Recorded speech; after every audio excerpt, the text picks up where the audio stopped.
In 2011, a coffin that was 160 years old was discovered beneath New York City. Recently, the body inside the coffin has been identified. The discovery was made by construction workers clearing a vacant lot in the Elmhurst district of Queens, New York, on a routine Tuesday in October of 2011. During the excavation, the backhoe operator hit something solid that sounded like iron or a pipe.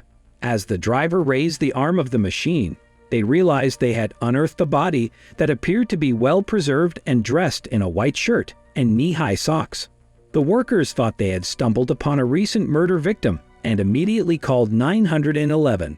However, the body was not a recent crime victim, but rather an old burial.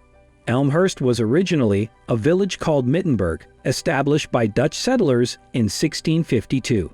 It was a suburb of New Amsterdam, which was later renamed by the British to Newtown. Newtown became the town seat in the 1680s and had its own tax office, jail, and town hall. The settlement began to grow more quickly during the mid-19th century after the introduction of a horse car line in 1854 and the opening of a Long Island Railroad line in 1876. In 1896, a local landowner suggested changing the district's name to Elmhurst, which eventually happened the following year. The new name stemmed from the elm trees common in the area, and there was also a desire to distance the neighborhood from the notorious Newtown Creek nearby. The discovery of the well-preserved body on the abandoned lot in Elmhurst was initially recorded as a crime scene, but it turned out to be an old burial. The man who was found was likely buried in the mid-19th century during a time of growth and development in the area. While the identity of the man is known, his name has not been released to the public. The person in question did not pass away recently, but was in fact a body that had been buried over 150 years ago. The empty lot located at 4711 90th Street in Elmhurst was once a burial ground in Newtown, situated behind Street Mark African Methodist Episcopal Church. In 1828, 4 freed slaves named Coles, Doyle, Johnson, and Peterson purchased the land that the church was built on for $75.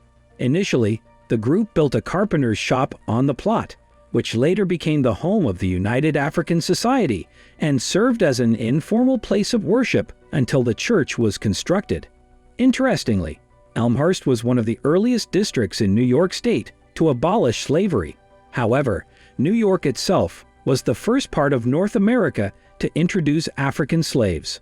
The Dutch introduced 11 Africans to their colony, then called New Amsterdam, in 1626. The first slave auction was held during the 1650s, and after the British took over the territory in 1660 and renamed it New York, they increased the number of slaves in the colony. By the early 19th century, 4 in 10 of the city's households held slaves. After a long struggle, slavery was finally abolished throughout New York State in 1827.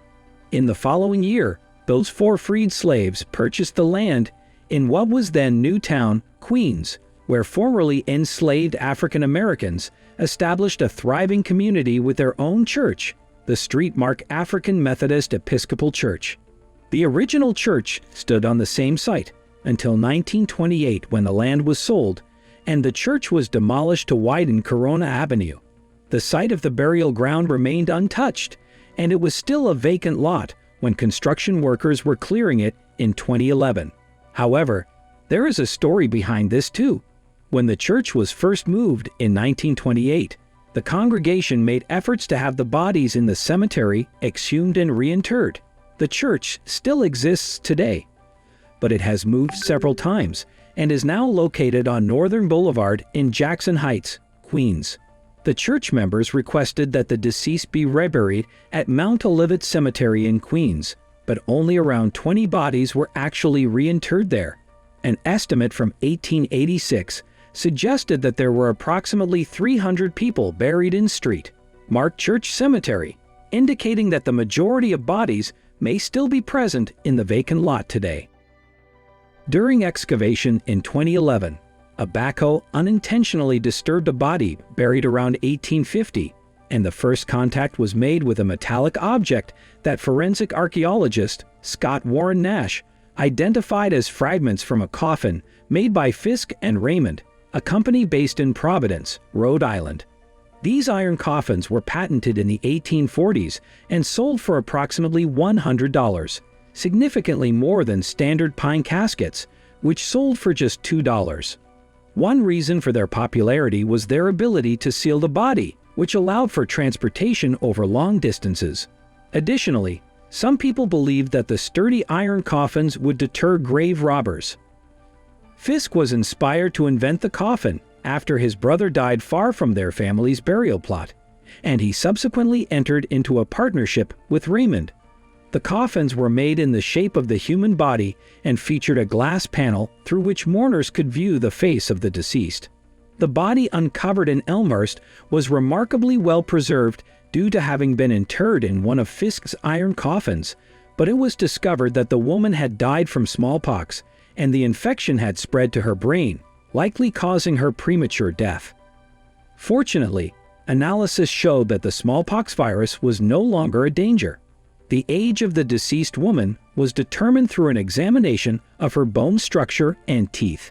It was estimated that she had passed away between the ages of 25 and 35 and had lived in the northeast of the U.S. for many years, as evidenced by her worn teeth and hair analysis revealing a balanced diet. Marv Nash wanted to identify her as a specific individual, but it seemed like a daunting task as the woman had died anonymously in 1850. Nash's first breakthrough came when he examined the 1850 census for Newtown, which listed everyone in the population by name, age, sex, and race.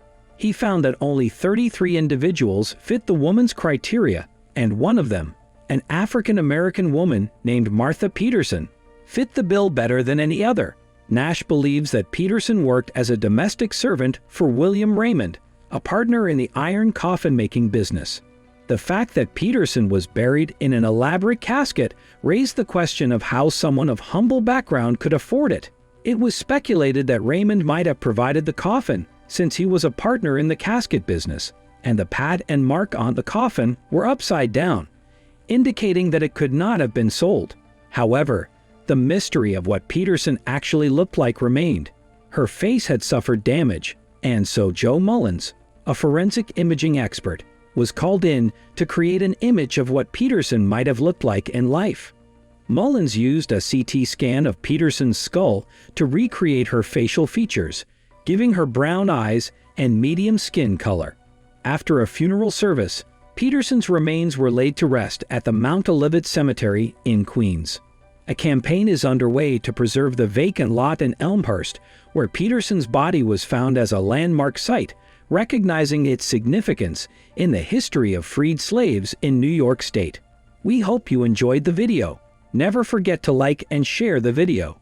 Remember to subscribe the channel and hit the bell icon so you can get every updates.